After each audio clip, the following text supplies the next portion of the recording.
Assalamualaikum warahmatullahi wabarakatuh. Perkenalkan, saya Aryani Nastia selaku Kepala Bagian Kepegawaian dan Umum Septijen PHPT. Pada kesempatan kali ini saya akan menjelaskan mengenai mekanisme penanganan pengaduan di lingkungan Ditjen PHPT. Pada prinsipnya, penanganan pengaduan di Ditjen PHPT mengacu pada ketentuan Peraturan Menteri Agraria dan Tata Ruang Badan Pertanahan Nasional Nomor 4 Tahun 2022. Pengaduan diterima melalui kanal-kanal pengaduan antara lain tatap muka, surat, span lapor, media sosial, call center, kolom pembaca pada media massa, voice blowing system, dan sistem informasi pengelolaan pengaduan lain yang dibangun oleh kementerian. Pengaduan disampaikan dengan melampirkan identitas pengadu atau kuasa paling sedikit memuat nama orang atau institusi atau lembaga, nomor induk kependudukan, alamat, dan nomor telepon atau handphone, surat kuasa apabila dikuasakan, uraian kronologis pengaduan secara jelas, dan data terkait hubungan hukum antara pengadu dengan objek yang diadukan dalam hal pengaduan mengenai hak atas tanah.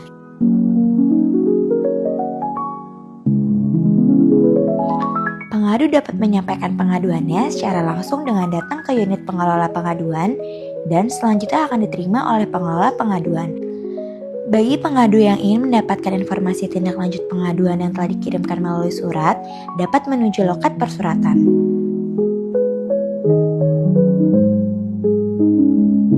Pengelolaan pengaduan dapat dilakukan dengan tahapan penerimaan dan pencatatan pengaduan, pemeriksaan, pendistribusian pengaduan, tindak lanjut, dan monitoring dan pelaporan. Pengaduan diterima oleh petugas pada subbagian umum dan informasi.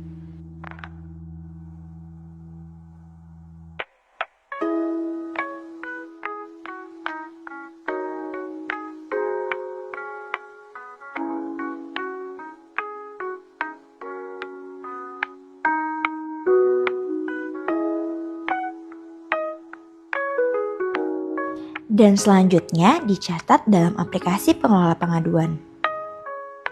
Setelah dicatat dalam aplikasi, maka pengelola media pengaduan menyampaikan pengaduan kepada pengelola pengaduan untuk dilakukan pemeriksaan. Pengelola pengaduan melakukan pemeriksaan terhadap 1.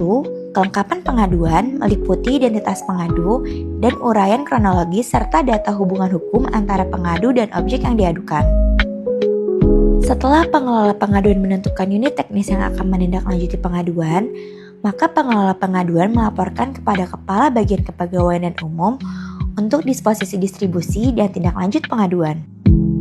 Setelah pengaduan didistribusikan kepada unit teknis, maka unit teknis akan melakukan klarifikasi kepada Kantor Pertanahan untuk mengetahui penanganan yang telah dilakukan oleh Kanta.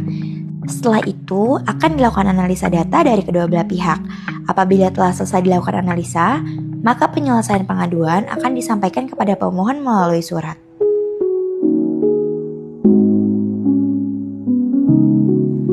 Pengaduan yang telah disampaikan melalui hotline, media sosial diterima langsung oleh pengelola media pengaduan dan selanjutnya pengaduan atau permohonan informasi akan disampaikan kepada unit teknis terkait. Berdasarkan Peraturan Menteri Agraria dan Tata Ruang atau Kepala Badan Pertanahan Nasional Nomor 4 Tahun 2022, untuk pengaduan berkadar pengawasan memerlukan penanganan dan jangka waktu 5 hari kerja untuk proses penerimaan hingga distribusi dan 150 hari kerja untuk proses tindak lanjut. Sedangkan untuk pengaduan tidak berkadar pengawasan memerlukan penanganan dan jangka waktu 5 hari kerja untuk proses penerimaan hingga distribusi dan 10 hari kerja untuk proses tindak lanjut. Ingat ya, untuk pengaduan yang ingin disampaikan secara langsung agar tetap memperhatikan kesopanan dan adab dalam penyampaiannya, supaya kita memberikan ruang diskusi yang nyaman dan aman bagi para pihak untuk sama-sama menentukan solusi yang terbaik bagi penanganan pengaduan. Sekian dan terima kasih.